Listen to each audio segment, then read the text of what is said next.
Budget पेश होगा और देखना होगा कि जो तमाम टैबलेट है। लोगों के साथ साथ हमारे दिल की धड़कन भी लगातार बढ़ रही है, लेकिन शिक्षा की अनुपात की यहाँ पर बात कही है आपने हाँ। कि वो लगातार बढ़ा है। अनुपात की बात करें तो लड़कियों का स्कूल जाना भी, उसकी संख्या में भी इजाफा हुआ है। ये एक बहुत बड़ा पक्ष है। बिल्कुल। और जैसा मैंने आपको बताया कि जो हालिया रिपोर्ट है, चाहे वो शिक्षा मंत्रालय की रही हो या अलग से जो एनजीओज अपने आप शिक्षा को लेकर रिपोर्ट्स तैयार कर रही हैं, वो यही इशारा कर रही हैं कि सरकारी स्कूलों में नामांकन बढ़ रहा है लगातार। लेकिन बड़ी बात यही है कि जो टीचर और बच्चों का रेशियो है गांव में, खास तौर पर उस पर ध्यान देना होगा।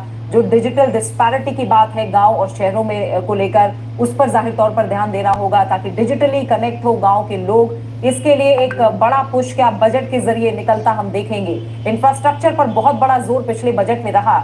इस बार भी इंफ्रास्ट्रक्चर के साथ साथ क्या और ऐसे आयाम रहेंगे जहां बजट का फोकस रहेगा, ताकि जो $5 ट्रिलियन की इकोनॉमी की बात हम कर रहे हैं उस पर हम और तेजी से आगे बढ़ सकें।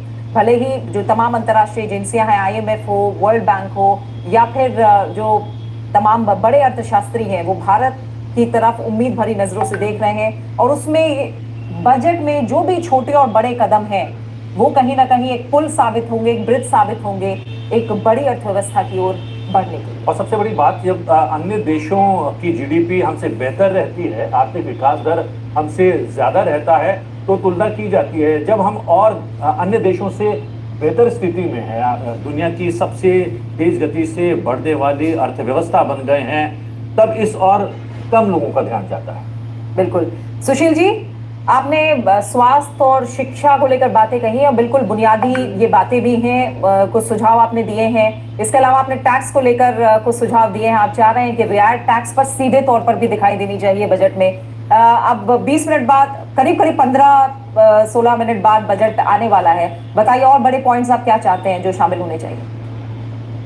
किसान की हालत सुधरे, महिलाओं को विशेष रियायत मिले, टैक्स की मैंने आपको बता दिया, हेल्थ और एजुकेशन के ऊपर सेक्टर में कुछ न कुछ बजट की परसेंटेज बढ़े और ग्रामीण क्षेत्र के अंदर उद्योग विशेष तौर पर लगे, ताकि हमारा जो देश मुख्य तौर पर कृषि पर आधारित देश है, उस देश की जो मुख्य अर्थव्यवस्था है, जो कोरोना के अंदर जिस क्षेत्र में किसानों ने बचा के रखा है, उनकी आय को बढ़ाना है। तो उनकी फसल प्रोसेस होकर दुनिया के हर हिस्से के अंदर जानी चाहिए।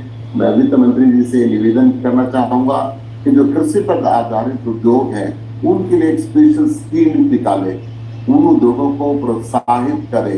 वो जहाँ पे जिस किस्म की फसल होती है, मैं पिछले वर्ष लेह लद्दाख गया था, अगर मैं वहां की बात करूं तो आधी फसल नहर में बह जाती है, कीड़े लग जाते हैं, प्रोसेस नहीं हो पाती।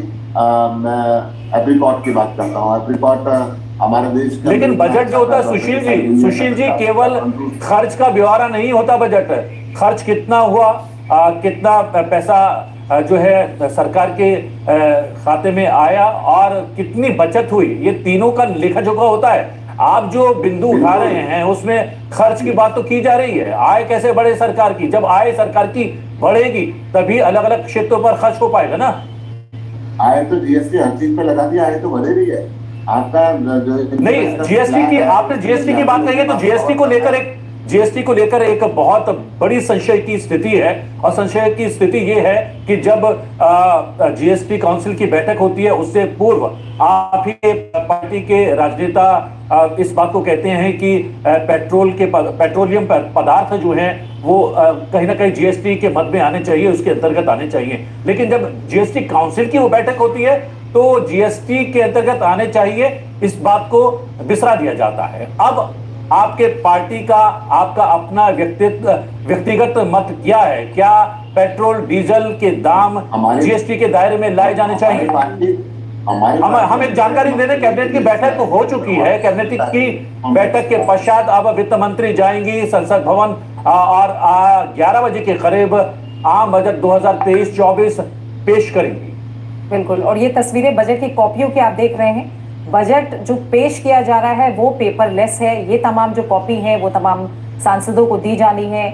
बजट की कॉपीज आप देख रहे हैं। बस कुछ ही पलों का इंतजार, करीब 9 मिनट बाद संसद का सत्र शुरू होगा। दूसरा दिन है आज। बजट सत्र की शुरुआत कल हुई राष्ट्रपति के अभिभाषण के साथ। पहला दिन महिला राष्ट्रपति के नाम रहा, दूसरा दिन भी बजट का महिला वित्त मंत्री के नाम रहेगा। और आज हम वित्त मंत्री निर्मला सीतारमन को संसद में 11 बजे लोकसभा में बजट पेश करते देखेंगे और इसके बाद राज्यसभा में भी बजट की कॉपी रखी जाएगी। ये जो तस्वीरें हैं ये बजट की कॉपियों की है, जो हरे रंग के कपड़े से आप सील्ड देख रहे हैं। बहुत कड़ी सुरक्षा व्यवस्था होती है इन कॉपियों को लेकर भी, किसी भी तरह कोई भी लाइन बजट पेश होने से पहले बाहर ना आए, इसे लेकर पूरा इंतजाम किया जाता है। और ये संसद भवन परिसर कॉपियां पहुंच चुकी हैं। वित्त मंत्री निर्मला सीतारमन केंद्रीय मंत्रिमंडल के साथ बैठक करके बजट पर मंजूरी ले चुकी हैं और अब बस कुछ ही पलों बाद देश के सामने होगा वित्त वर्ष 2023-24 का आम बजट। जी हाँ, क्या ये बजट $5 ट्रिलियन की अर्थव्यवस्था बनाने वाला बजट होगा? क्या 25 बरस के भीतर भारत को विकासशील देश से विकसित राष्ट्र बनाने वाला बजट होगा? सबकी निगाहें इस बात पर टिकी रहेंगी। उस वक्त की तस्वीर जब राष्ट्रपति भवन से निकलकर वित्त मंत्री पहुंची थी संसद भवन परिसर में, और संसद भवन में प्रवेश करने से पूर्व उन्होंने वो अपना पैकेट दिखाया लाल कलर का, जो अभी तक रिवील नहीं हो पाया है कि इसमें गैजेट है या फिर क्या कुछ है, जिसके जरिए वित्त मंत्री निर्मला सीतारमण आज बजट पेश करने वाली हैं। लेकिन उसके पश्चात कैबिनेट की बैठक हुई, कैबिनेट से मंजूरी मिलने के पश्चात 11 बजे वित्त मंत्री निर्मला सीतारमण 2023-24 का वित्त बजट पेश करने वाली है। बिल्कुल, और बड़ी बात 2017 से जो हमने देखी है, रेलवे बजट और आम बजट एक साथ मिला है, तो रेलवे को लेकर भी क्या बड़ी घोषणाएं होंगी, इस पर भी नजर होगी। और आपको बता दें कि 2017 से जो बजट पेश हो रहा है उसमें रेल बजट को आम बजट से जोड़ा गया और अब हर साल आम बजट ही पेश होता है। जी जी, और वृद्धों को क्या कुछ मिलने वाला है इस बजट से? क्या अलग अलग योजनाओं के जरिए उनको कुछ छूट, कुछ लाभ इस बजट में दिए जाने वाले हैं? उन लाभों और छूटों में से एक है रेल यात्रा के दौरान जो 50% की छूट वृद्धों को मिलती थी, वो कोरोना काल की वजह से रोक ली गई थी, स्थगित कर दी गई थी। क्या उसकी वापसी इस बजट में होने वाली है? इस पर भी सबकी निगाह टिकी रही। सुशील जी, बस कुछ ही पल और बचे हैं बजट को लेकर, और जैसी बात भी हो रही है कि तमाम आप लोग के सुझाव काफी अच्छे सुझाव होते हैं और सरकार ये चाहती भी है कि अलग अलग जो दल हैं वो अपने सुझाव दें, ताकि अगर सुधार की कोई गुंजाइश है तो वो किया जा सके। लेकिन जाहिर तौर पर जैसा प्रतिबिंब ने भी कहा कि खर्च और आय में संतुलन बनाना एक बड़ी चुनौती होती है। उन सब के बीच सरकार के कदमों को कैसे देख रहे हैं? और सबसे बड़ी बात है, प्रधानमंत्री ने जो कहा है कि भारत का आम बजट दुनिया के लिए आशा की किरण बनेगा। न केवल भारतवासी इस बजट पर निगाहें टिकाए हैं, बल्कि पूरा विश्व देखना चाहता है कि विश्व की सबसे तेज गति से आगे बढ़ने वाली अर्थव्यवस्था का इस बार का वित्त बजट कैसा होता है। प्रधानमंत्री बड़ी बात देखिए प्रतिबिंब, जो चाहे वो यूनियन बजट को डाउनलोड कर सकता है। लगातार जो वेबसाइट है वो आप टीवी स्क्रीन पर देख पा रहे हैं, वहां से जो बजट की कॉपी है वो देखी जा सकती है। और 11 बजे से आप सीधे सीधे संसद टीवी पर वित्त मंत्री का जो बजट भाषण है उसका सीधा प्रसारण भी देख सकते हैं। डिजिटल संसद ऐप पर भी बजट का सीधा प्रसारण है, साथ ही बजट की कॉपी को भी डाउनलोड किया जा सकता है। indiabudget.gov.in पोर्टल पर बजट संबंधी जो तमाम दस्तावेज हैं वो उपलब्ध हैं। जी हाँ, कुछ क्षण पश्चात इस वेबसाइट पर जा सकते हैं, बजट देख सकते हैं, डाउनलोड कर सकते हैं। और इसके अतिरिक्त हम बता रहे हैं कि टेलीविजन स्क्रीन पर संसद टेलीविजन के माध्यम से तो बजट पेश करता हुआ आप देख सकते हैं वित्त मंत्री को। इसके अलावा आप यूट्यूब चैनल के माध्यम से भी न केवल संसद की आज की गतिविधि, संसद भवन परिसर में वित्त मंत्री के द्वारा वित्त बजट 2023-24 पेश करता हुआ आप देख पाएंगे संसद टीवी के यूट्यूब चैनल पर भी। ये वो तस्वीरें जब राष्ट्रपति भवन से निकलकर संसद भवन परिसर में प्रवेश कर रही थी वित्त मंत्री, उस दौरान की ये तस्वीरें। और 2019 से पहले हमने देखा था कि वित्त मंत्री बही खाते के रूप में बजट को एक सूटकेस में रखकर लाया करते थे, लेकिन 2019 के बाद से हम देख रहे हैं कि जो वित्त मंत्री हैं वो बजट फाइल को लाल कपड़े में लपेटकर संसद पहुंचती हैं। और इस फाइल को जो हम देख रहे हैं तस्वीरों में वित्त मंत्री के साथ वही एक लाल रंग का जो एक तरह से मैं कहूं कवर है, उसके अंदर क्या होगा अब कुछ ही पलों में देश के सामने होगा। जी हाँ, कल प्रधानमंत्री ने जो बयान दिया था, उन्होंने कहा था कि रोजगार, स्वास्थ्य, शिक्षा और कृषि क्षेत्र पर केंद्र सरकार का विशेष जोर है। वित्त मंत्री इन अपेक्षाओं को पूरा करने की भरपूर कोशिश करेंगी। तो क्या एक संकेत माना जाए प्रधानमंत्री की इस बयान को, और माना यह जाए कि रोजगार, स्वास्थ्य, शिक्षा और कृषि क्षेत्र पर इस बार के बजट का सारा ध्यान रहने वाला है। और सबसे बड़ी बात, दो बड़े आयोजन जो है इस देश में हो रहे हैं। G20 की अध्यक्षता मिली है। इस बार का सम्मेलन G20 का भारत में होने वाला है। इसके अलावा अमृत काल में हम प्रवेश कर गए हैं और अमृत काल को लेकर देश के विभिन्न हिस्सों में अलग अलग कार्यक्रम हो रहे हैं। तो इन दो जो समारोह की बात करें, उसका भी रिफ्लेक्शन क्या परिलक्षित होता है इस बार के आम बजट में, सबकी नजर इस बात पर भी टिकी रही। सुशील जी, एक आखिरी रिएक्शन, जैसा प्रधानमंत्री ने भी कहा कि अर्थव्यवस्था, दुनिया की जानी माने जो आवाजें हैं बड़ी अर्थव्यवस्थाओं से जुड़ी हुई, वो देश के लिए सकारात्मक संदेश दे रही है कहीं ना कहीं। और बजट के ऊपर सिर्फ भारत की नजरें नहीं है, बल्कि दुनिया भर की नजरें हैं, और ये आशा की किरण भी बनेगा। तो आप लोग का रोल किस तरह से रहेगा बजट भाषण के बाद जो चर्चा होगी? डाउट नहीं है कि हिंदुस्तान की अर्थव्यवस्था, हिंदुस्तान का व्यापार के ऊपर सारी दुनिया की नजर होती है कि किस तरीके से आजकल जो व्यापार का ग्लोबलाइजेशन सिस्टम हो गया है, हर देश के बजट के ऊपर हर देश के नागरिक की नजर रहती है। हिंदुस्तान की अर्थव्यवस्था बहुत महत्वपूर्ण अर्थव्यवस्था है। हिंदुस्तान के अंदर क्या हो रहा है, एक बड़ा देश होने के नाते सारी दुनिया इस तरफ देखना चाहती है, और हिंदुस्तान की जनता भी देखना चाहती है कि वित्त मंत्री कैसा बजट पेश करेंगी, क्या गृहिणी दे पाएंगी, क्या रसोई के बोझ को कुछ कम कर पाएंगी, क्या हिंदुस्तान के किसान की हालत को सुधार पाएंगी। हिंदुस्तान वासी भी देखते हैं और दुनिया के लोग भी देखते हैं, और मेरी शुभकामनाएं हैं। मैं उम्मीद करता हूँ निर्मला सीतारमण जी आज हिंदुस्तान के लोगों की आशाओं के अनुरूप बजट दे, ताकि कम से कम चुनावी वर्ष के अंदर तो लोगों की उम्मीद पूरी हो सके। पिछले कई वर्षों से लोग उम्मीद करते थे कि कुछ न कुछ राहत मिलेगी, इस वर्ष ये राहत की उम्मीद की जाती है। आर्थिक सर्वेक्षण की बात करें तो उसमें 6 से लेकर 6.8 जीडीपी रहने का अनुमान जताया गया है। ये अनुमान आपको लगता है कि सही है, या फिर इससे और भी बेहतर होना चाहिए, या हो सकता है? अगर हम आर्थिक जो अपराध होते हैं, आर्थिक घोटाले होते हैं, उनके ऊपर कड़ा लगाम रख के रखते हैं, और जैसे बहुत से लगातार कई सालों से देश में फ्रॉड हुए, और अब पिछले हफ्ता भी बड़ा भारी फ्रॉड हुआ, तो इन लगामों को कस के रखते। नियम कानून तो बने हुए बहुत हैं, परंतु नियम कानून का पालन सबके लिए जैसा हो, तो मैं समझता हूँ कि आर्थिक विकास के अंदर मिलेगी। वैसे तो आर्थिक सर्वेक्षण में 1% विकास दर को घटा हुआ दिखाया है। अंतर्राष्ट्रीय जो बाजार है उसको देखने से मुझे लगता है कि आर्थिक जो हमारी जीडीपी की ग्रोथ है वो 5% के करीब होनी चाहिए। मुख्य आर्थिक सलाहकार कह रहे हैं कि जो 6.8 तक का टारगेट है, करीब 6% से लेकर हम अपर लिमिट में ही रहेंगे, यानी 6.5% के आसपास। फिलहाल बहुत बहुत शुक्रिया आपका हमारे साथ जुड़ने के लिए और बातचीत के लिए सुशील जी। और सीधा एक बार हम चलते हैं, सूरज मोहन झा हमारे सहयोगी जुड़े हुए हैं। सूरज, बताइए क्या अपडेट है? बस कुछ ही पलों का इंतजार, 5 मिनट का समय बचा है, मंत्रिमंडल की बैठक हो गई, क्या अपडेट मिल रहा है? बिल्कुल प्रीति, यहाँ पर अब जो है हम देख रहे हैं संसद भवन में काफ़ी गहमा गहमी है। जिस तरह से थोड़ी देर पहले अभी कैबिनेट हुई है, उसने बजट को अप्रूव किया है, उसके बाद अब सांसद, तमाम दलों के सांसद जो हैं वो संसद भवन में आ रहे हैं,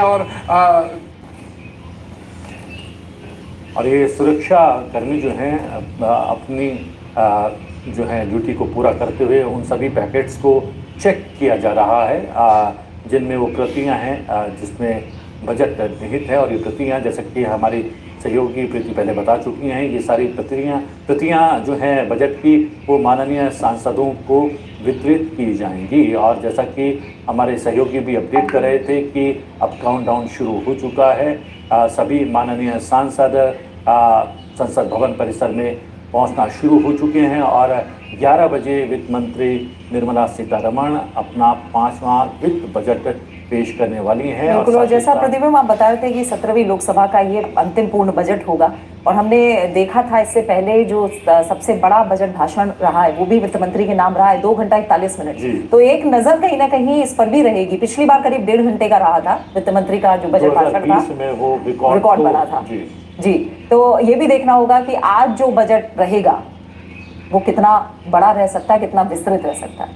और विस्तार इसलिए भी संभावना उसकी नजर आ रही है क्योंकि जैसा कि $5 ट्रिलियन की जो है अर्थव्यवस्था बनाने का बजट हो सकता है।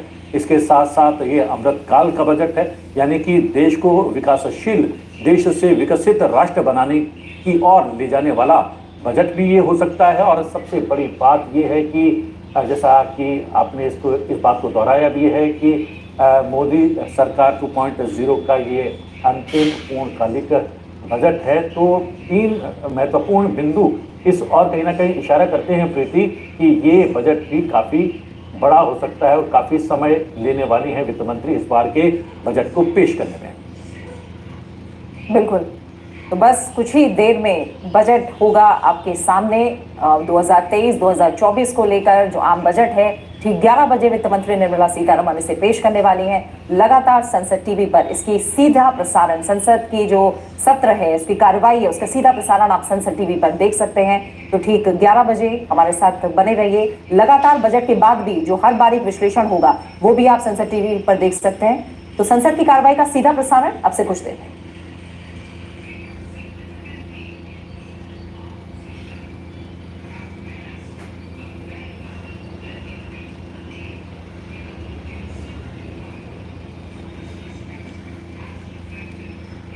नाजरीन, निर्मला सीतारमण 2023 का बजट अभी चंद मिनटों में पेश करने वाली हैं और हम ये संसद टीवी की लाइव ब्रॉडकास्ट को अपने सामीन तक पहुंचा रहे हैं। चंद ही मिनटों में ये ब्रॉडकास्ट दोबारा शुरू होगा। आप चैनल से बने रहें, हमारे चैनल को लाइक करें, सब्सक्राइब करें और बेल आइकन ज़रूर दबाएं। बहुत बहुत शुक्रिया नाजरीन। अभी चंद लम्हों में बजट पेश किया जाएगा।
माननीय सभासदों, माननीय अध्यक्ष जी,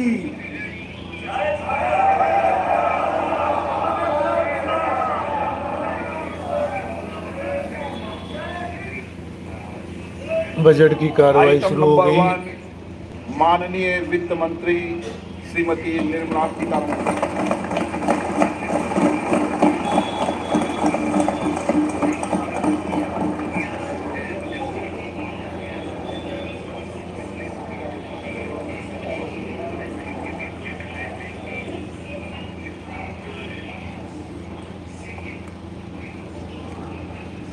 Honorable Speaker, I present the budget for 2023-2024.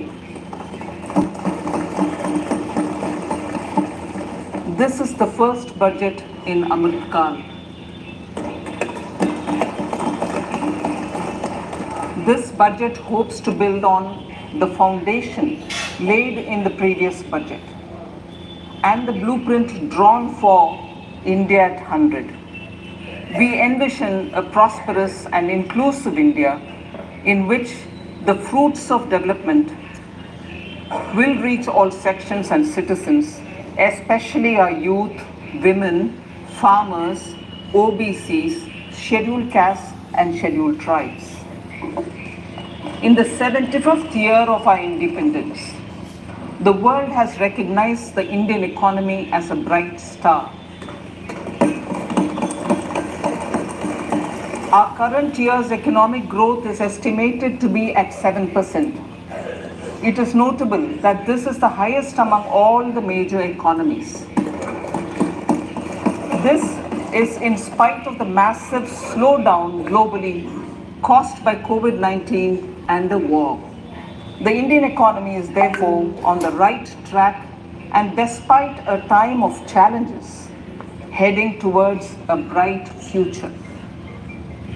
Today, as Indians stand with their head held high and the world appreciates India's achievements and successes, we are sure that elders who had fought for India's independence will, with joy, bless us in our endeavors going forward as well.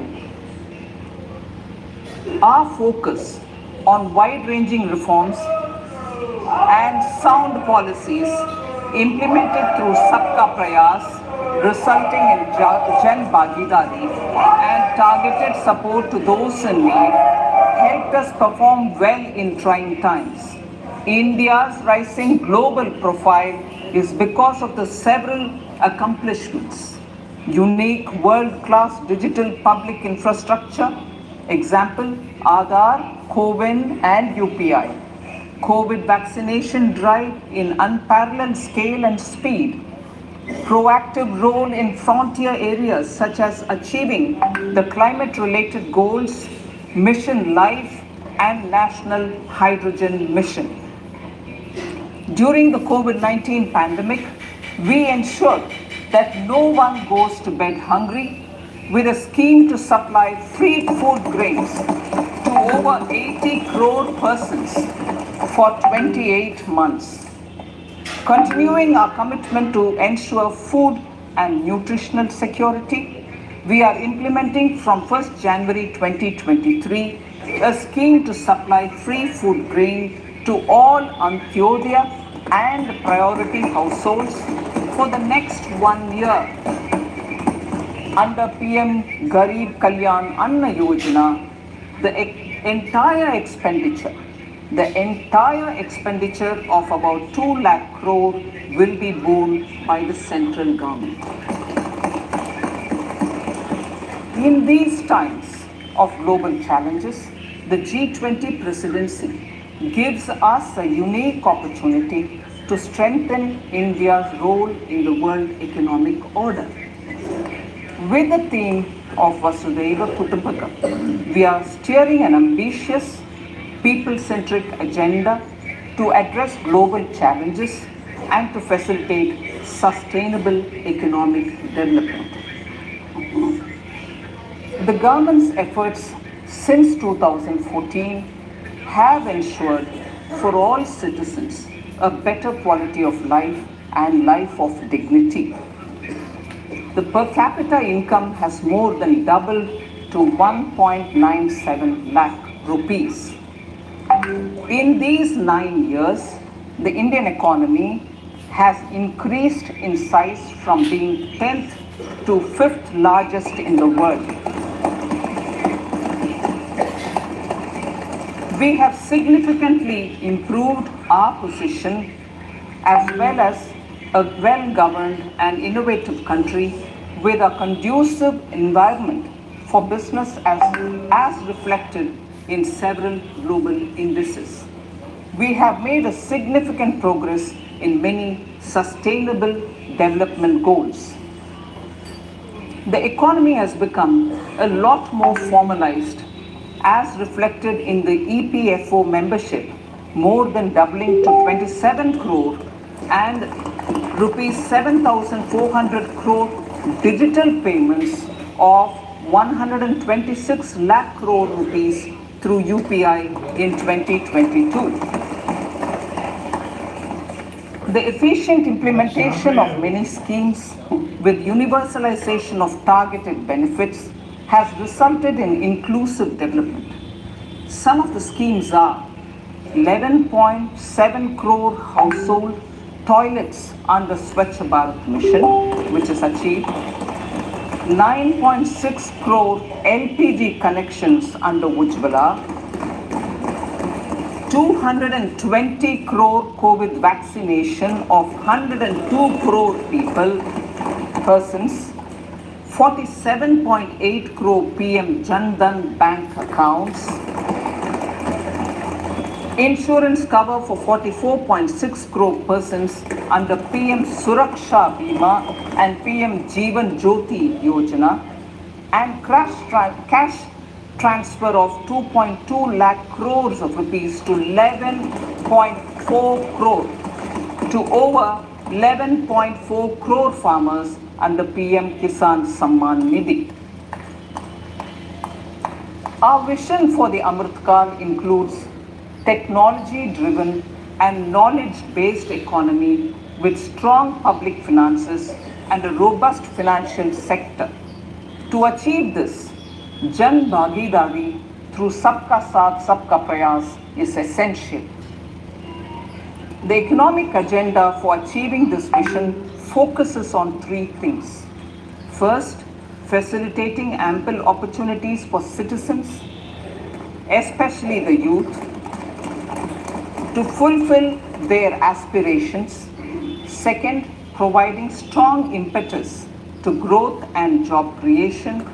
And third, strengthening macroeconomic stability.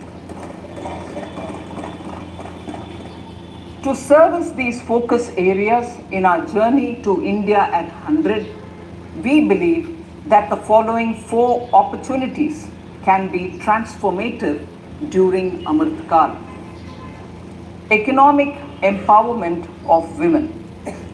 Deen Dayal Antyodaya Yojana National Rural Livelihood Mission has achieved remarkable success by mobilizing rural women into 81 lakh self-help groups. We will enable these groups to reach the next stage of economic empowerment through formation of large producer enterprises or collectives, with each having several thousand members and managed professionally. They will be helped with raw materials supply and for better design, quality, branding and marketing of their products. Through supporting these policies, they will be enabled to scale up their operations to serve the large consumer markets, as has been the case with the several startups growing into unicorns. PM Vishwakarma Kaushal Samman, PM Vikas. For centuries, traditional artisans and craftspeople who work with their hands using tools have brought renown for India. They are generally referred to as Vishwakarma. The art and the handicraft created by them represents the true spirit of Atmanirbhar Bharat. For the first time, a package of assistance for them has been conceptualized. The new scheme will enable them to improve the quality, scale, and reach of their products, integrating them with the MSME value chain. The components of the scheme will include not only financial support, but also access to advanced skill training, knowledge of modern digital techniques, and efficient green technologies, brand promotion, linkage with local and global markets, digital payments, and social security. This will greatly benefit the scheduled castes, scheduled tribes, OBCs, women, and people belonging to the weaker sections. Tourism. The country offers immense attraction for domestic as well as foreign tourists. There is a large potential to be tapped in tourism. The sector holds huge opportunities for jobs and entrepreneurship for youth in particular. Promotion of tourism will be taken up on mission mode with active participation of states, convergence of government programs, and public-private partnerships. green growth. We are implementing many programs for green fuel, green energy, green farming, green mobility, green buildings, and green equipment, and policies for efficient use of energy across various economic sectors. These green growth efforts help in reducing carbon intensity of the economy and provides for large-scale green job opportunities.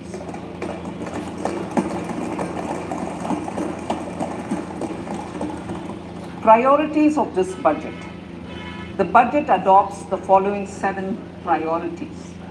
They complement each other and act as the Saptarishi guiding us through the Amritkal. Inclusive development, reaching the last mile, infrastructure and investment, unleashing the potential, green growth, youth power, and financial sector. I now speak on the priority number 1, inclusive development. The government's philosophy of Sabka Saath, Sabka Vikas has facilitated inclusive development covering in specific farmers, women, youth, OBCs, scheduled castes, scheduled tribes, Divyangjan, and economically weaker sections, and overall priority for the underprivileged. Vanchiton ko variyata. There has also been a sustained focus on Jammu Kashmir, Ladakh, and the Northeast. This budget builds on those efforts. Digital public infrastructure for agriculture. Digital public infrastructure for agriculture will be built as an open source, open standard, and interoperable public good. This will enable inclusive farmer-centric solutions through relevant information services for crop planning and help improved access to farm inputs, credit and insurance, help for crop estimation, market intelligence, and support for growth of agri-tech. The fund will aim at bringing innovative and affordable solutions for challenges faced by farmers. It will also bring in modern technologies to transform agricultural practices, increase productivity and profitability. To enhance the productivity of extra long staple cotton, we will adopt a cluster-based and value chain approach through public-private partnerships. This will mean collaboration between farmers, state and industry for input supplies, extension services and market linkages. We will launch an Atmanirbhar Clean Plant program to boost availability of disease-free, quality planting material for high-value horticultural crops at an outlay of 2,200 crores. Global hub for millets, which are Sri Anna. India is the forefront. India is at the forefront of popularizing millets, whose consumption furthers nutrition, food security, and welfare of farmers, said the Honorable Prime Minister. We are the largest producer and second largest exporter of Sri Anna in the world. We grow several types of Sri Anna, such as Sri Anna Jowar, Sri Anna Ragi, Sri Anna Bajra, Sri Anna Kutu, Ramdana, Kangni, Kutni, Kutti, Kodo, China, and Sama. These have a number of health benefits and have been an integral part of our food for centuries. I acknowledge with pride the huge service done by small farmers in contributing to the health of fellow citizens by growing these Sri Anna.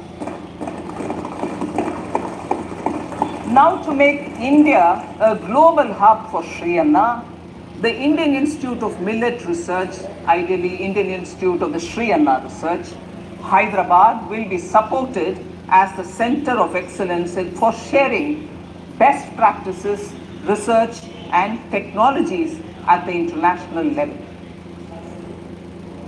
The agricultural credit target will be increased to 20 lakh crores with focus on animal husbandry, dairy and fisheries. We will launch a new sub-scheme of PM Matsya Sampada Yojana, which is an existing scheme, but we launch a new sub-scheme with targeted investment of 6,000 crores to further enable activities of fishermen, fish vendors and micro and small entrepreneurs, improve value chain efficiencies and expand the market. For farmers, especially small and marginal farmers and other marginalized sections, the government is promoting cooperative-based economic development model. A new Ministry of Cooperation was formed with a mandate to realize the vision of Sahakar Se Samriddhi. To realize this vision, the government has already initiated computerization of 63,000 primary agricultural credit societies with an investment of 2,516 crores. In consultation with all the stakeholders and the states, model bylaws for PACS were formulated, enabling them to become multi-purpose PACS. A national cooperative database is being prepared for countrywide mapping of cooperative societies. With this backdrop, we will implement a plan to set up massive decentralized storage capacity.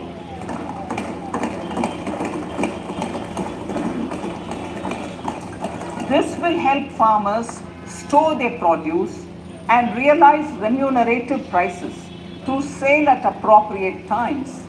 The government will also facilitate setting up of a large number of multi-purpose cooperative societies, primary fishery societies and dairy cooperative societies in uncovered panchayat and villages in the next 5 years.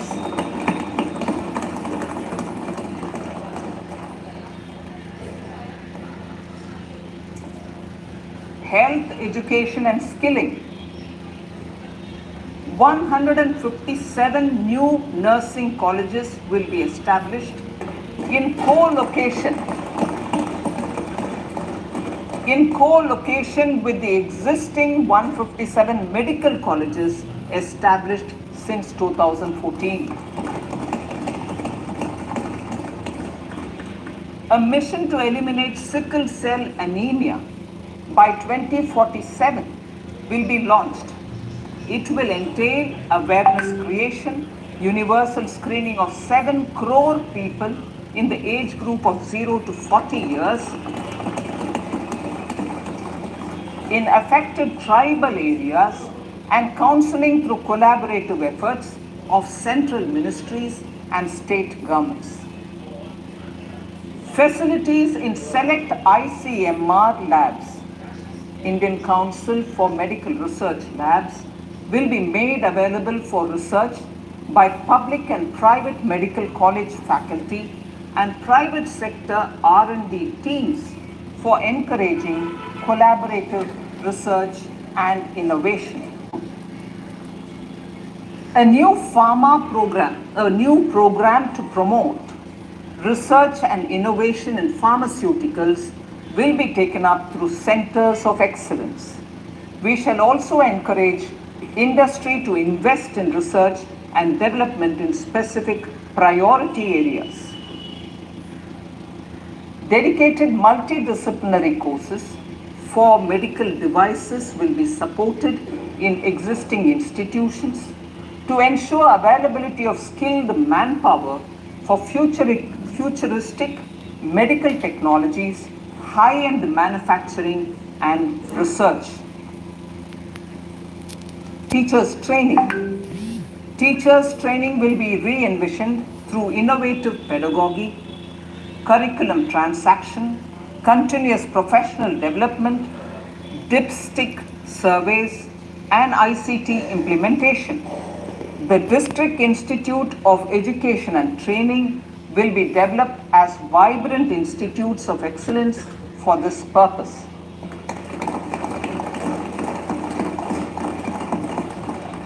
National Digital Library for Children and Adolescents.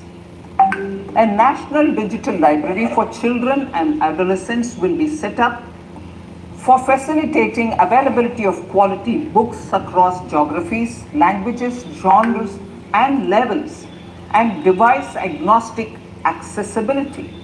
States will be encouraged to set up physical libraries for them at panchayat and ward levels and provide infrastructure for accessing the national digital library resources. Additionally, to build a culture of reading and to make up for pandemic time learning loss, the National Book Trust, the Children's Book Trust, and other sources will be encouraged to provide and replenish non-curricular titles in regional languages and in English to these physical libraries. Collaboration with NGOs that work in literacy will also be a part of this initiative to inculcate financial literacy.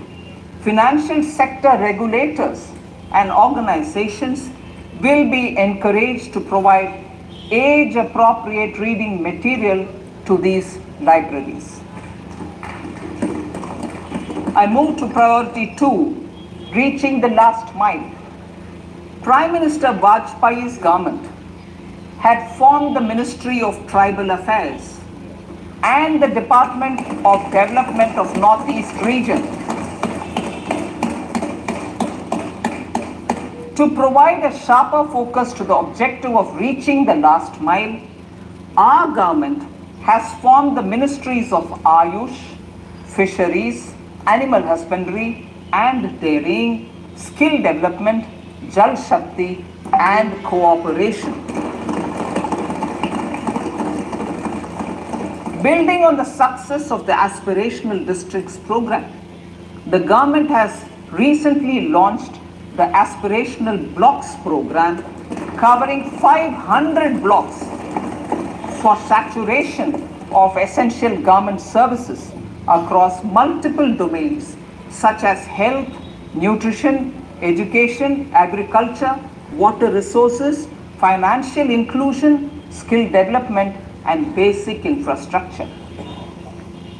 Manya Speaker, sir, Pradhan Mantri PBTG, which is Primitive Vulnerable Tribal Groups Development Mission, is being launched. To improve socio-economic conditions of the particularly vulnerable tribal groups, the PBTGs as we refer them to, Pradhan Mantri PBTG Development Mission will be launched. This will saturate PBTG families and habitations with basic facilities such as safe housing, clean drinking water and sanitation, improved access to education, health, nutrition, road and telecom connectivity, and sustainable livelihood opportunities. An amount of 15,000 crores will be made available to implement the mission in the next 3 years under the Development Action Plan for the Scheduled Tribes. Ekalavya Model Residential Schools. In the next 3 years, Center will recruit 38,800 teachers and support staff for the 740 Ekalavya Model Residential Schools, which is serving 3.5 lakh tribal students.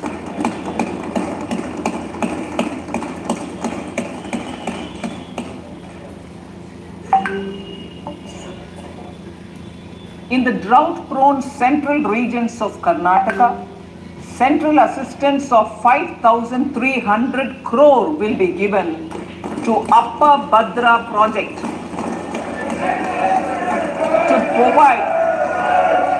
to provide sustainable micro irrigation and filling up of surface tanks for drinking water. PM Awas Yojana. The outlay for PM Awas Yojana is being enhanced by 66% to over 79,000 crores. Bharat Shared Repository of Inscriptions will be set up in a digital epigraphy museum with digitization of 1 lakh ancient inscriptions in the first stage. Support for poor prisoners. For poor persons who are in prisons and unable to afford the penalty or the bail amount, required financial support will be provided.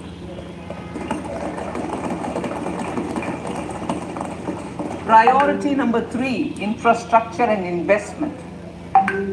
Investments in infrastructure and productive capacity have a large multiplier impact on growth and employment. After the subdued period of the pandemic, private investments are growing again. The budget takes the lead once again to ramp up the virtuous cycle of investment and job creation. Honorable Speaker, sir, the capital investment outlay is being increased steeply for the 3rd year in a row by 33% to 10 lakh crores, which would be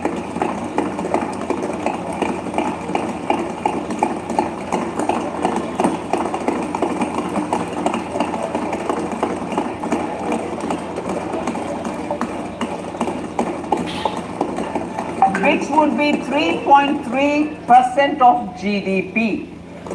This will almost be 3 times the outlay made in 2019-20.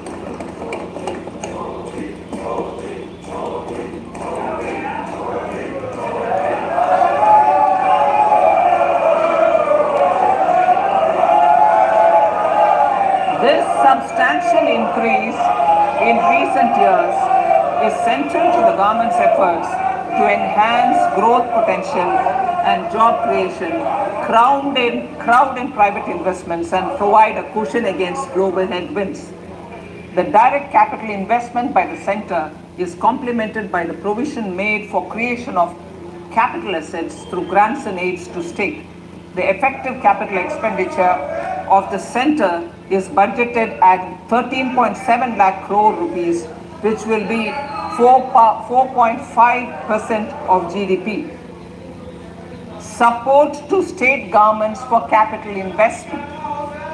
I have decided to continue the 50-year interest-free loan to state governments for 1 more year to spur investment in infrastructure and to incentivize them for complementary policy actions with a significantly enhanced outlay of 1.3 lakh crores.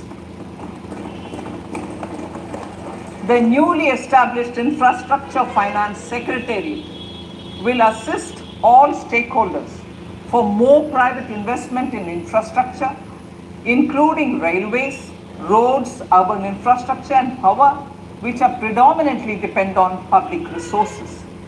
The harmonized master list of infrastructure will be reviewed by an expert committee for recommending the classification and financing framework suitable for Amartkal. A capital outlay, I'm talking about railways now, sir, Honorable Speaker, railways. A capital outlay of 2.40 lakh crores has been provided for the railways. This is the highest ever outlay this highest ever outlay is about 9 times the outlay made in 2013-14.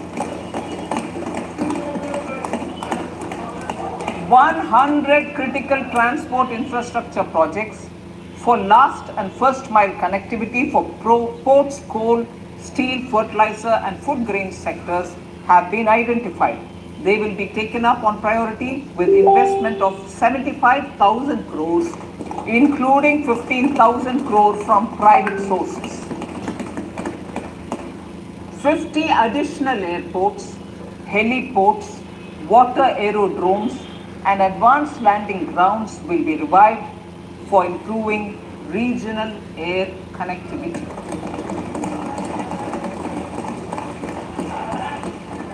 Sustainable cities for tomorrow.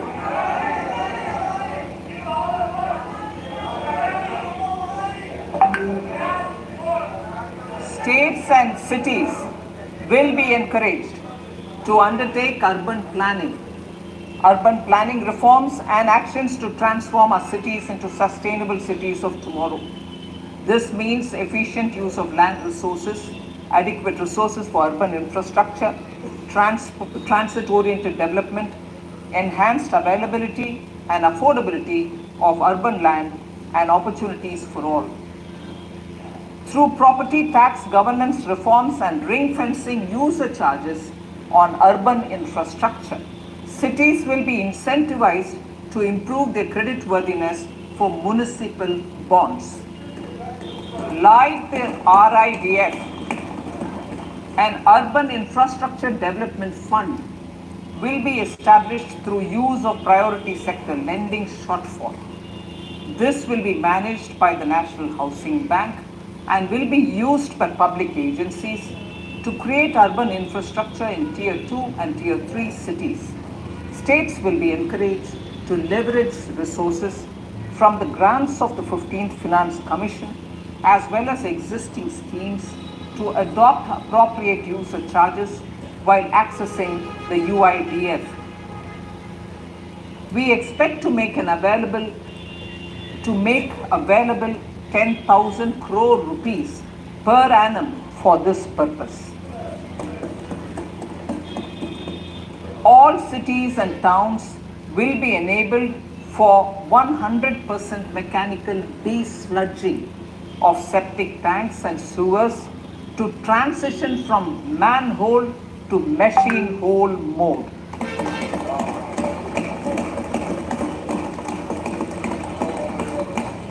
Enhanced focus will be provided for scientific management of dry and wet waste. Honorable Speaker, sir, our Prime Minister had said, good governance is the key to a nation's progress. Our government is committed to providing a transparent and accountable administration which works for the betterment and welfare of common citizens. Mission Karma Yogi.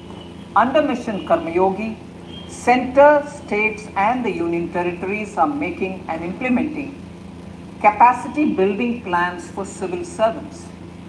The government has also launched an integrated online training platform, I Got Karma Yogi, to provide continuous learning opportunities for lakhs of government employees to upgrade their skills and facilitate people-centric approach. Sir, for enhancing ease of doing business, more than 39,000 compliances have been reduced and more than 3,400 legal provisions have been decriminalized.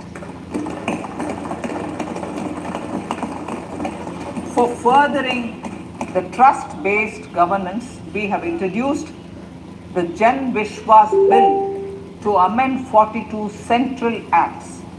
This budget proposes a series of measures to unleash the potential of our economy. Centers of Excellence for Artificial Intelligence. For realizing the vision of Make AI in India and Make AI Work for India, 3 Centers of Excellence for Artificial Intelligence will be set up in top educational institutions. Leading industry players will partner in conducting interdisciplinary research, develop cutting-edge applications, and scalable problem solutions in the areas of agriculture, health, and sustainable cities. This will galvanize an effective AI ecosystem and nurture quality human resources in the field. National Data Governance Policy to unleash innovation and research by startups and academia. A national data governance policy will be brought out. This will enable access to anonymized data. The KYC process will be simplified, adopting a risk-based instead of one-size-fits-all approach. The financial sector regulators will also be encouraged to have a KYC system fully amenable to meet the needs of digital India. One-stop solution for identity and address updating. A one-stop solution for reconciliation and updating of identity and address of individuals maintained by various government agencies, regulators, and regulated entities will be established using DigiLocker service and Aadhaar as foundational identity. Speaker, sir, common business identifier for the business establishments required to have a permanent account number. The PAN will be used as the common identifier for all digital systems of specified government agencies. This will bring ease of doing business, and it will be facilitated through a legal mandate. For obviating the need for separate submission of same information to different government agencies, a system of unified filing process will be set up. Such filing of information or return in simplified forms on a common portal will be shared with other agencies as per the filer's choice. Vivad se Vishwas 1. Relief for MSMEs. In cases of failure by MSMEs to execute contracts during the COVID period, 95% of the forfeited amount relating to the bid or performance security will be returned to them by government and government undertakings. This will provide relief to the MSMEs. Vivad se Vishwas 2. Settling contractual disputes. To settle contractual disputes of government and government undertakings, wherein arbitral award is under challenge in a court, a voluntary settlement scheme with standardized terms will be introduced. This will be done by offering graded settlement terms depending on tendency level of the dispute. The state support mission of Niti Aayog will be continued for 3 years for our collective efforts towards national priorities. Result-based financing. To better allocate scarce resources for competing development needs, the financing of select schemes will be changed on a pilot basis from input-based to result-based. E-courts. For efficient administration of justice, Phase 3 of e-courts project will be launched with an outlay of 7,000 crores. Fintech services in India have been facilitated by our digital public infrastructure, including Aadhaar, PM Jan Dhan Yojana, Video, KYC, India Stack, and UPI. To enable more fintech innovative services, the scope of documents available in DigiLocker for individuals will be expanded. An entity DigiLocker will be set up for the use by MSMEs, large businesses, and also charitable trusts. This will be towards storing and sharing documents online securely whenever needed with various authorities, regulators, banks, and other business entities. 5G services. 100 labs for developing applications using 5G services will be set up in engineering institutions.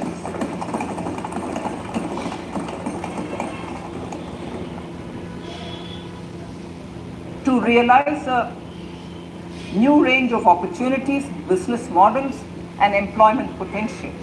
The labs will cover, among others, applications such as smart classrooms, precision farming, intelligent transport systems, and healthcare applications. Lab-grown diamonds. Lab-grown diamonds is a technology and innovation-driven emerging sector with high employment potential. These environment-friendly diamonds, which have optically and chemically the same properties as natural diamonds. To encourage indigenous production of LGD, lab-grown diamond seeds and machines, and to reduce import dependency, a research and development grant will be provided to one of the IITs for 5 years. To reduce the cost of production, a proposal to review the custom duty on LGD seeds will be indicated in Part B of the speech. I come to the fifth priority, Honorable Speaker, sir, green growth. Honorable Prime Minister has given a vision for life or lifestyle for environment to spur a movement of environmentally conscious lifestyle. India is moving forward firmly for the Panchamrit, the net zero carbon emission by 2070 to usher in green industrial and economic transition. This budget builds on our focus on green growth.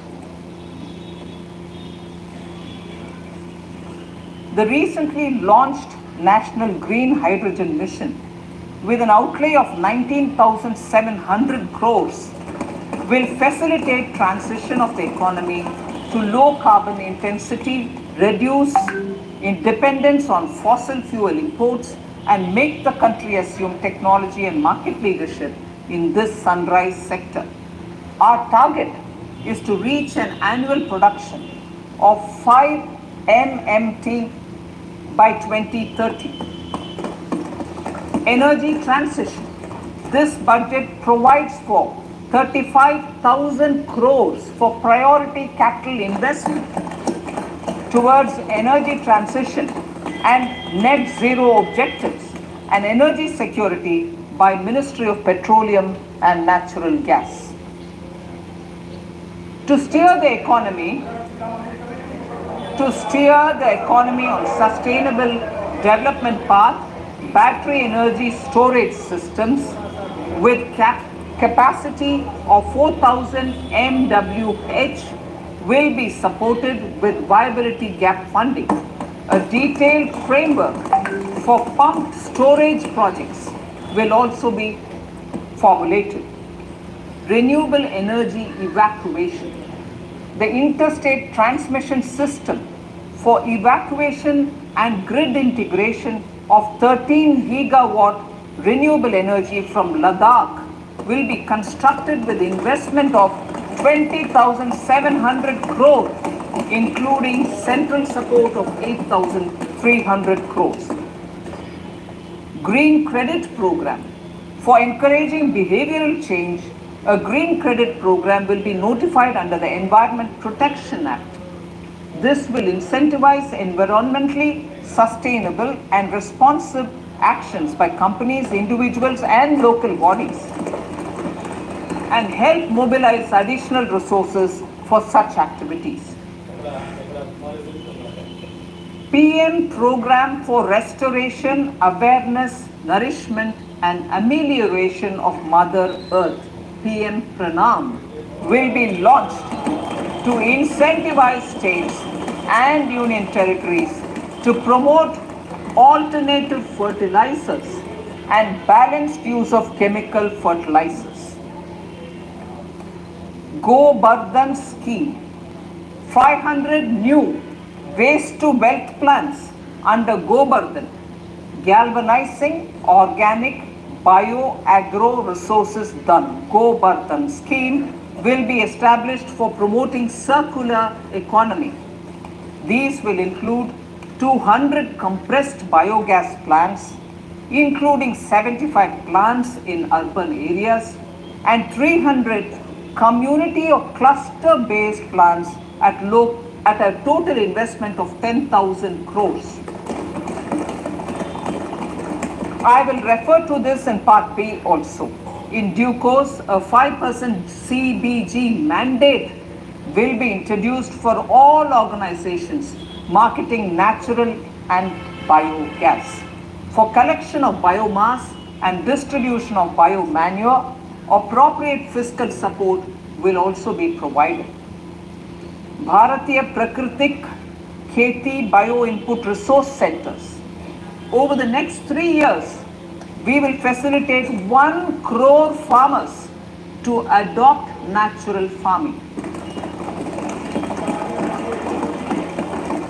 For this, Honorable Speaker, 10,000 bio input resource centers will be set up, creating a national level distributed micro fertilizer and pesticide manufacturing network. Mishti.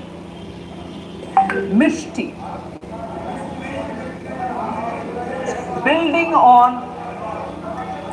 on India's success in afforestation, mangrove initiative for shoreline habitats and tangible incomes, Mishti, will be taken up for mangrove plantation along the coastline and on salt pan lands wherever feasible through convergence between Manrega, Campa, Fund and other sources. Amrit Dharohar. Wetlands are vital ecosystems which sustain biological diversity.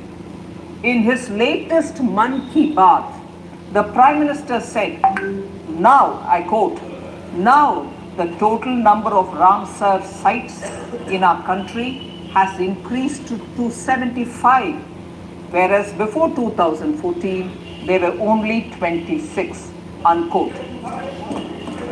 Local communities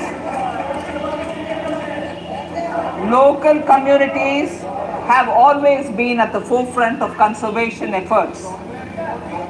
The government will promote their unique conservation values through Amrit Dharohar, a scheme that will be implemented over the next 3 years to encourage optimal use of wetlands and enhance biodiversity, carbon stock, ecotourism opportunities, and income generation for local communities.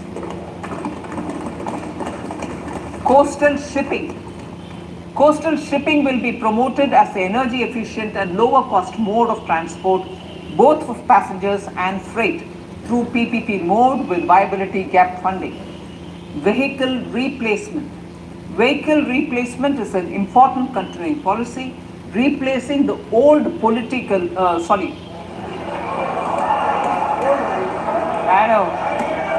replacing, absolutely, thank you. Replacing old polluting vehicles. Maybe applicable, right? Replacing old polluting vehicles is an important part of greening our economy. In furtherance of the vehicle scrapping policy mentioned in Budget 21-22, I have allocated adequate funds to scrap old vehicles of the central government. States will also be supported in replacing old vehicles and old state ambulances.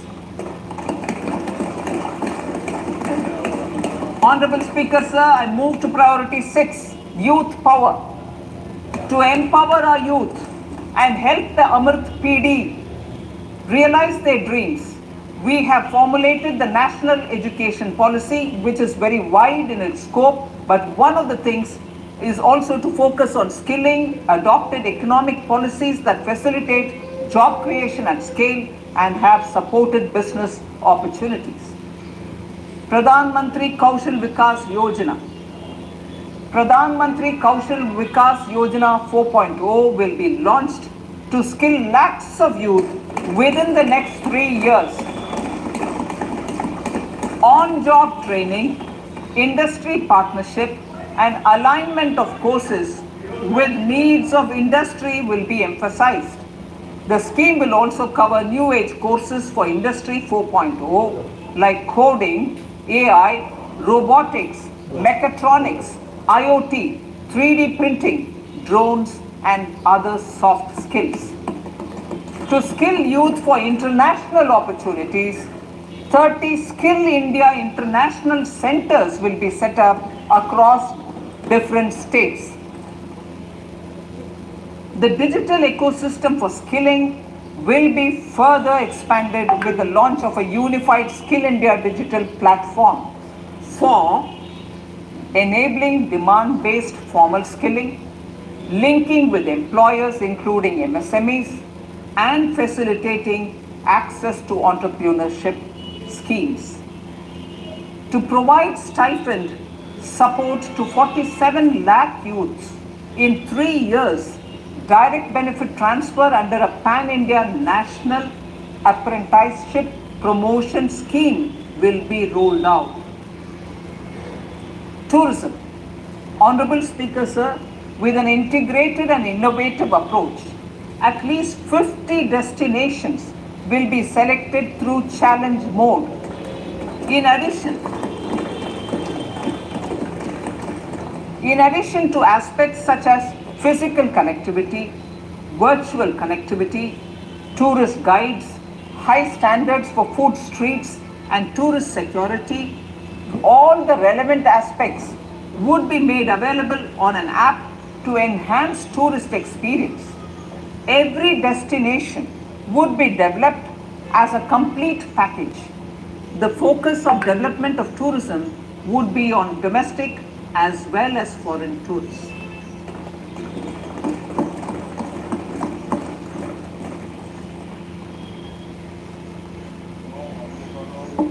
Sector-specific skilling and entrepreneurship development will be dovetailed to achieve the objectives of Dekho Apna Desh initiative.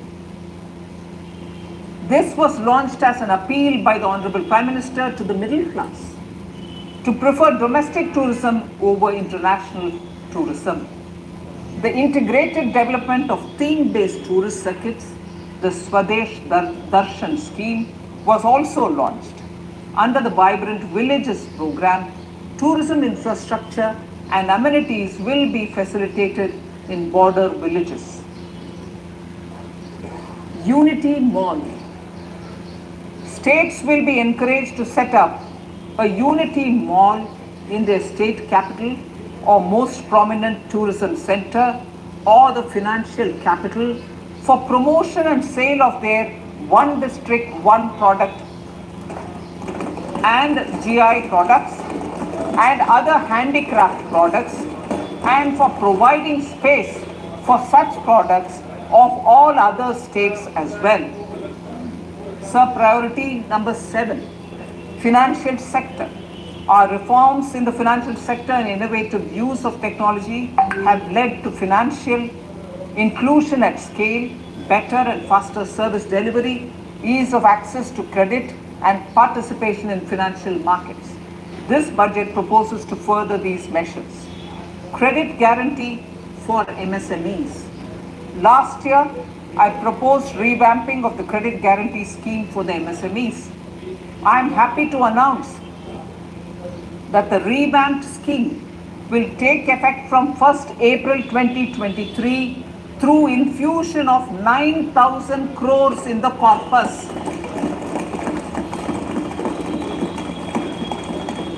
This will enable additional collateral-free guaranteed credit of 2 lakh crores of rupees Further, the cost of credit will be reduced by about 1%. A national financial information registry will be set up to serve as the central repository of financial and ancillary information. This will facilitate efficient flow of credit, promote financial inclusion, and foster financial stability.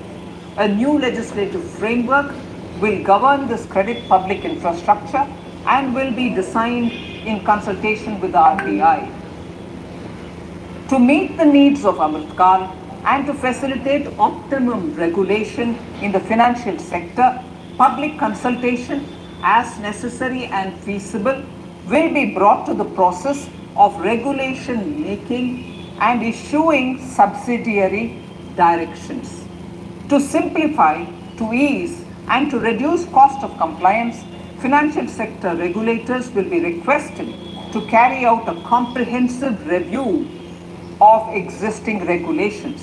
For this, they will consider suggestions from public and regulated entities. Time limits to decide the application under various regulations will also be laid down. Honorable Speaker, sir, to enhance business activities in GIFT IFSC, the following measures will be taken. Delegating powers under the SEZ Act to the IFSCA to avoid dual regulation.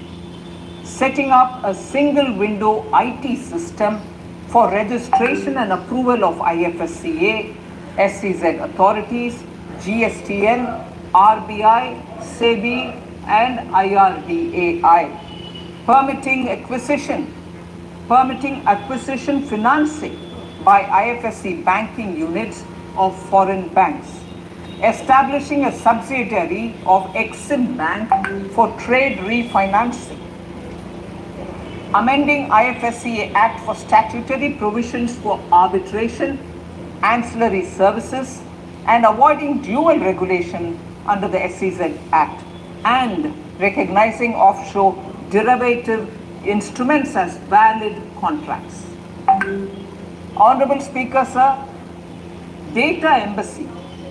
For countries looking for digital continuity solutions, we will facilitate setting up of their data embassies in GIFT IFSC.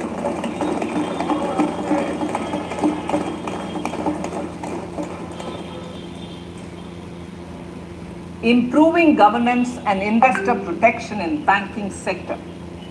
To improve bank governance and enhance investors' protection, certain amendments to the Banking Regulation Act, the Banking Companies Act, and the Reserve Bank of India Act are being proposed.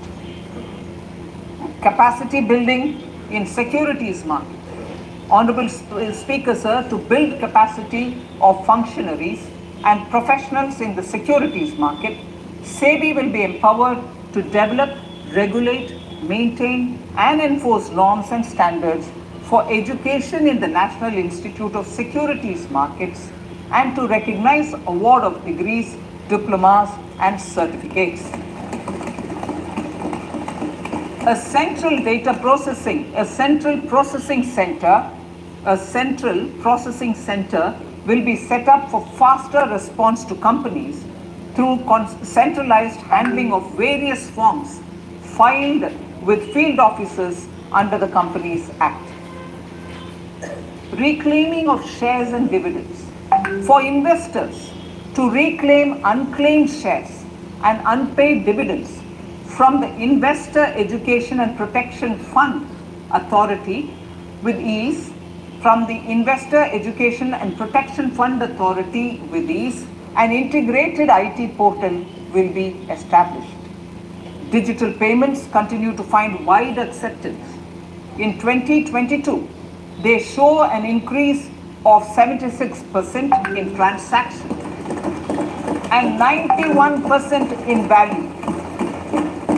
Fiscal support for this digital public infrastructure will continue in 2023-2024. आज़ादी का अमृत महोत्सव महिला सम्मान बचत पत्र. for commemorating Azadi Ka Amrit Mahotsav, a one-time new small savings scheme, Mahila Samman Savings Patra or Savings Certificate, Mahila Samman Savings Certificate will be made available for a 2-year period up to March 2025. This will offer deposit facility up to 2 lakh in the name of a woman or girls for a tenure of 2 years at fixed interest rate of 7.5% with partial withdrawal option. Senior citizens. The maximum deposit limit for senior citizens savings scheme will be enhanced from 15 lakh to 30 lakhs of rupees. The maximum deposit limit for monthly income account scheme will be enhanced from 4.5 lakh to 9 lakh for single account and from 9 lakh to 15 lakh for joint account. Honorable Speaker, sir, fiscal management. 50 years interest-free loan to states. The entire 50-year loan to states has to be spent on capital expenditure within 2023-24. Most of this will be at the discretion of the states, but a part will be conditional on states increasing their actual capital expenditure. Parts of the outlay will also be linked to or allocated for the following purposes: scrapping old government vehicles, urban planning reforms and actions, financing reforms in urban local bodies to make them creditworthy for municipal bonds, housing for police personnel above or as part of the police station, constructing unity malls, children and adolescent libraries and digital infrastructure, and state share of capital expenditure of central schemes. Honorable Speaker, sir, fiscal deficit of states. States will be allowed a fiscal deficit of 3.5% of GSDP, of which 0.5% will be tied to power sector reforms. Revised estimates 2022 to 2023. The revised estimate, Honorable Speaker, sir, of the total receipts other than borrowing is 24.3 lakh crores, of which the net tax receipts are 20.9 lakh crores. The revised estimate of the total expenditure is 41.9 lakh crores of rupees, of which the capital expenditure is about 7.3 lakh crores. The revised estimate of the fiscal deficit is 6.4% of GDP, adhering to the budget estimate. So budget estimates of 2023-24. Coming to 2023-24, the total receipts other than borrowings and the total expenditure are estimated at 27.2 lakh crores and 45 lakh crores respectively. The net tax receipts are estimated at 23.3 lakh crores. The fiscal deficit is estimated to be 5.9% of the GDP. In my budget speech for 21-22, I had announced that we plan to continue the path of fiscal consolidation, reaching a fiscal deficit of below 4.5% by 2025-26 with a fairly steady decline over the period. We have adhered to this path, and I reiterate my intention to bring the fiscal deficit below 4.5% of GDP by 2025-26. To finance the fiscal deficit in 2023-24, the net market borrowings from dated securities are estimated at 11.8 lakh crores. The balance financing is expected to come from small savings and other sources. The gross market borrowings are estimated at 15.43 lakh crores of rupees. Honorable Speaker, sir, I now move to Part B.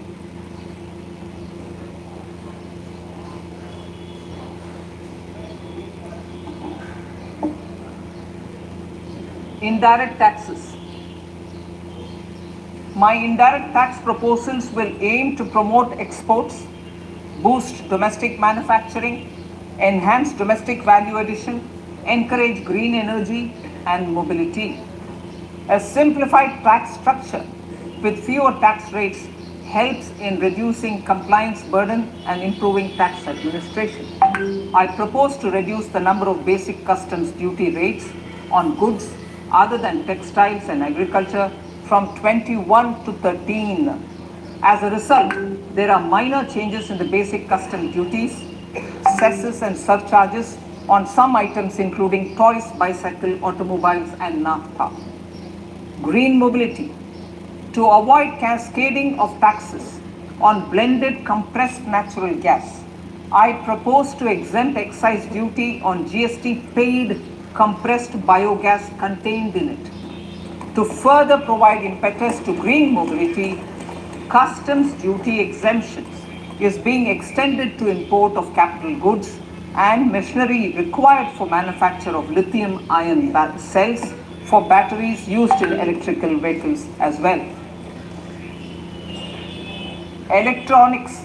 As a result of various initiatives of the government, including phased manufacturing program, mobile phone production in India has increased from 5.8 crore units valued at about 18,900 crore in 2014-15 to 31 crore units valued at 2,75,000 crore in the last financial year. To further deepen domestic value addition in manufacturing of mobile phones, I propose to provide relief to customs duty.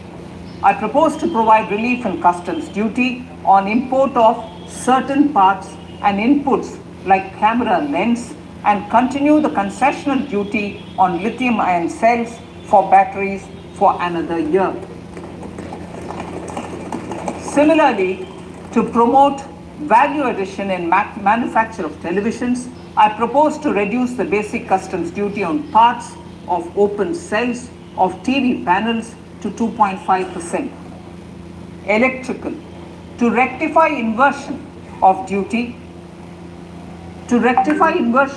structure and encourage manufacturing of electric kitchen chimneys, the basic custom duty on electric kitchen chimney is being increased from 7.5% to 15%, and that on heat coils for these is proposed to be reduced from 20% to 15%. Chemicals and petrochemicals. Denatured ethyl alcohol is used in chemical industry. I propose to exempt basic customs duty on it. This will also support the ethanol blending program and facilitate an endeavor for energy transition. Basic customs duty is also being reduced on acid grade fluorospar from 5% to 2.5% to make the domestic fluorochemicals industry competitive. Further, the basic customs duty on crude glycerin for use in manufacture of epichlorohydrin is proposed to be reduced from 7.5% to 2.5%.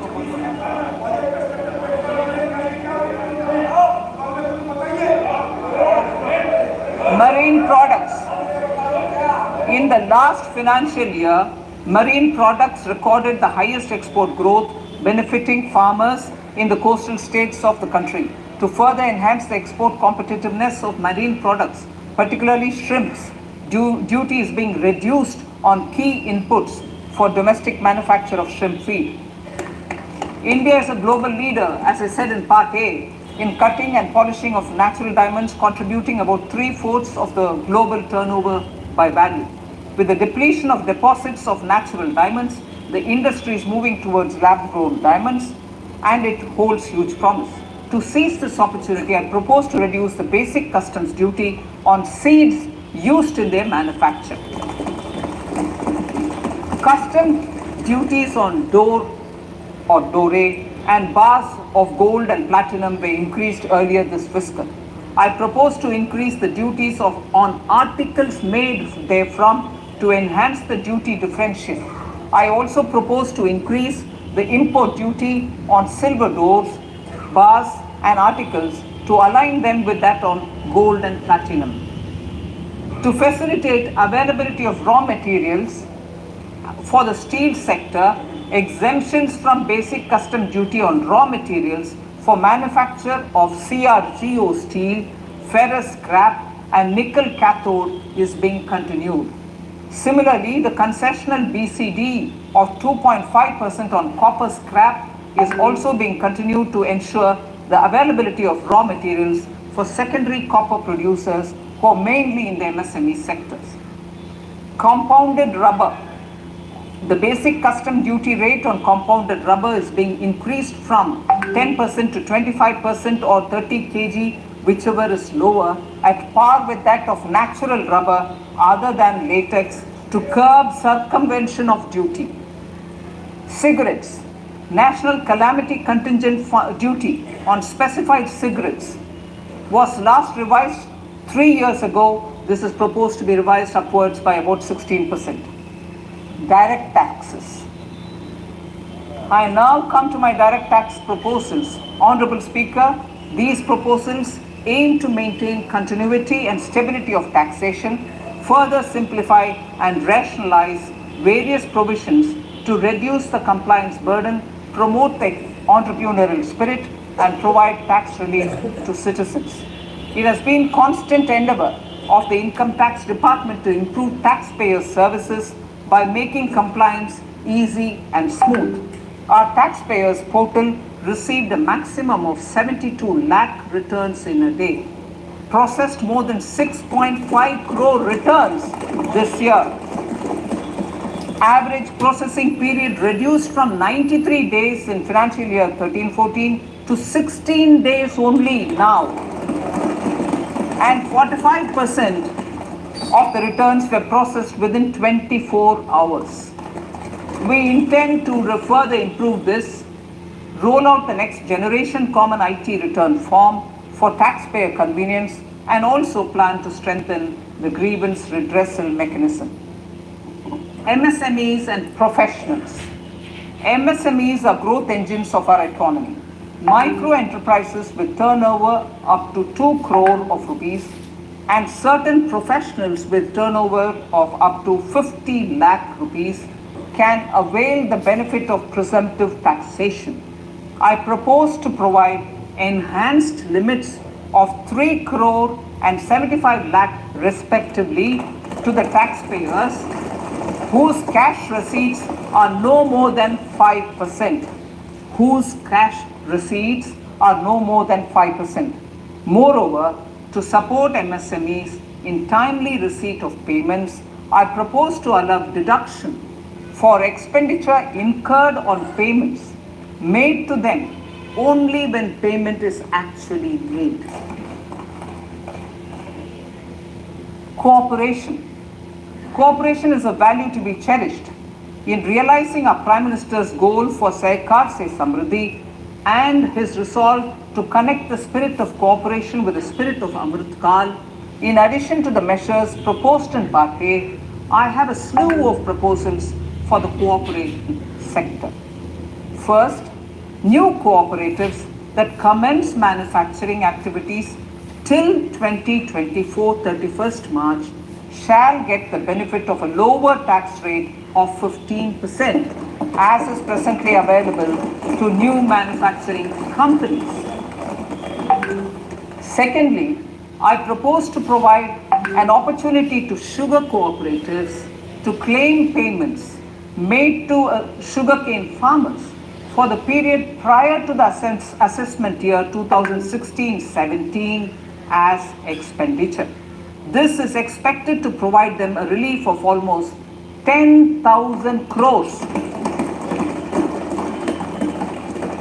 Thirdly, I am providing a higher limit of 2 lakh per member for cash deposits to loans in cash by primary agricultural cooperative societies and primary cooperative agriculture and rural development banks. I repeat that. Thirdly, I am providing a higher limit of 2 lakh per member for cash deposits to and loans in cash by primary agricultural cooperative societies and primary cooperative agricultural and rural development banks. Similarly, a higher limit of 3 crore for TDS on cash withdrawal is being provided to cooperative societies. Startups.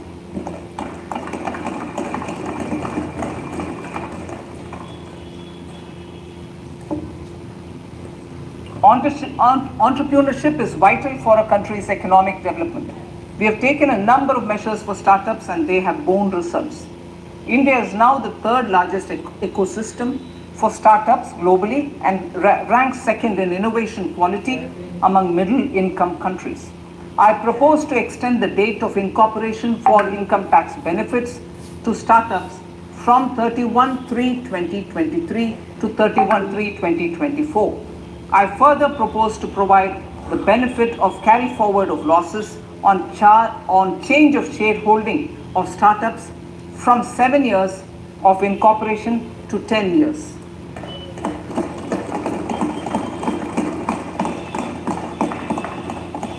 To reduce the pendency of appeals at commissioner level, I propose to deploy about 100 joint commissioners for disposal of small appeals. We shall also be more selective in taking up cases for scrutiny of returns already received this year. Better targeting of tax concessions. For better targeting of tax concessions and exemptions, I propose to cap deduction from capital gains on investment in residential house under Section 54 and Section 54F to 10 crores. Another proposal with similar intent is to limit income tax exemption from proceeds of insurance policies with very high value. Rationalization. Honorable Speaker, sir, there are a number of proposals relating to rationalization and simplification. Income of authorities, boards, and commissions set up by statutes of union or state for the purpose of housing, development of cities, towns, and villages, and regulating and developing an activity or matter is proposed to be exempted from income tax. Other major measures in this direction are removing the minimum threshold of 10,000 for TDS and clarifying taxability relating to online gaming.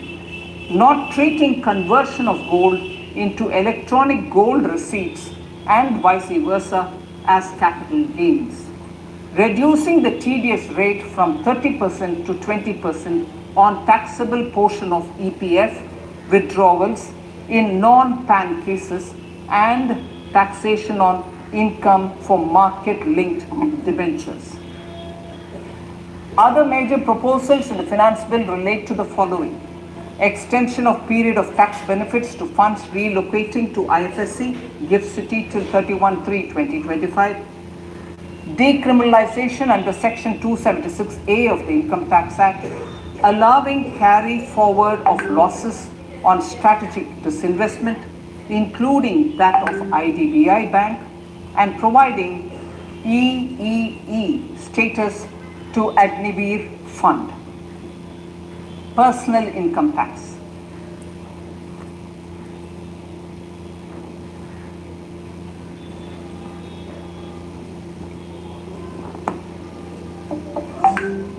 Now I come to what everyone is waiting for. Personal income tax. I have 5 major announcements to make in this regard. These primarily benefit our hard-working middle class. The first one concerns rebate. Currently, those with income up to 5 lakh do not pay any income tax in both old and new regimes. I propose to increase the rebate limit to 7 lakhs in the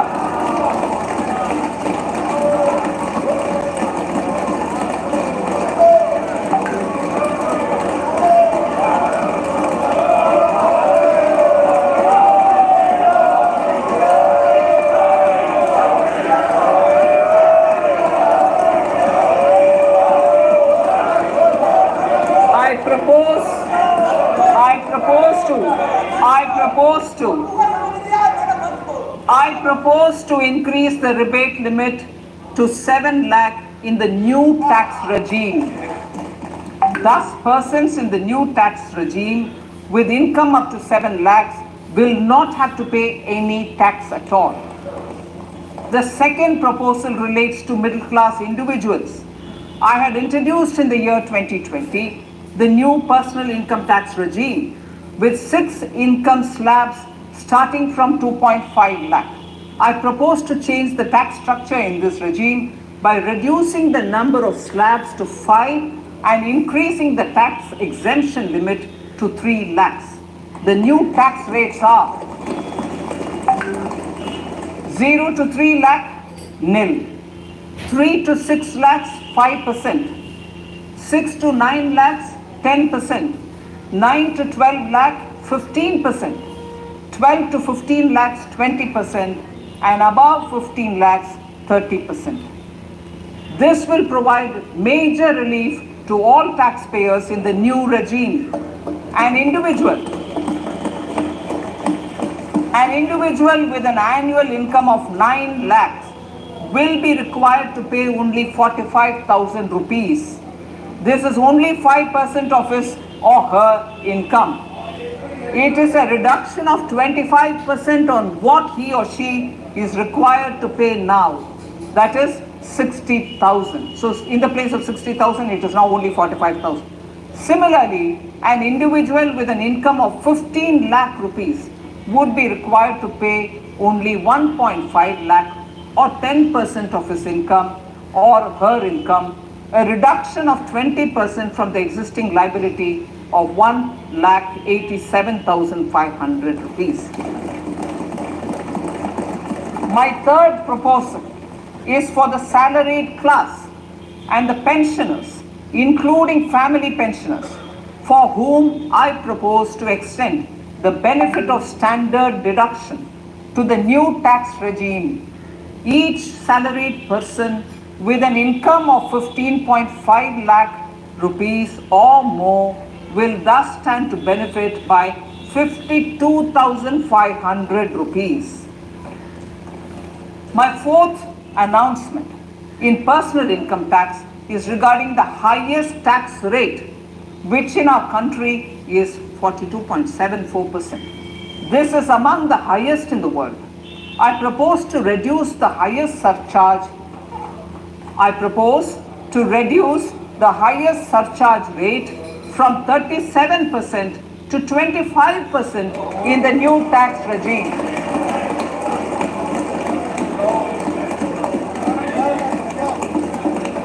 This would result in reduction of the maximum rate. This would result in the reduction of the maximum tax rate to 39%. Lastly, the limit of 3 lakh rupees for tax exemption on leave encashment on retirement of non-government salaried employees was last fixed in the year 2002, when the highest basic pay in the government was only 30,000 rupees per month. In line with the increase in the government salaries, I am proposing to increase this limit to 25 lakh rupees.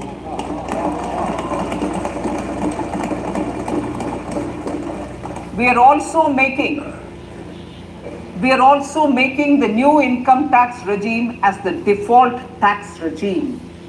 However, citizens will continue to have the option to avail the benefit of the old tax regime. Apart from these, I am also making some other changes as given in the annexure. As a result of these proposals, revenue of about 38,000 crore to 37,000 crore in direct taxes and rupees 1,000 crore in indirect taxes will be foregone, while revenue of about 3,000 crore will be additionally mobilized. Thus, the total revenue foregone is about 35,000 crores annually. Honorable Speaker, sir, with these words, I commend the budget to this August House.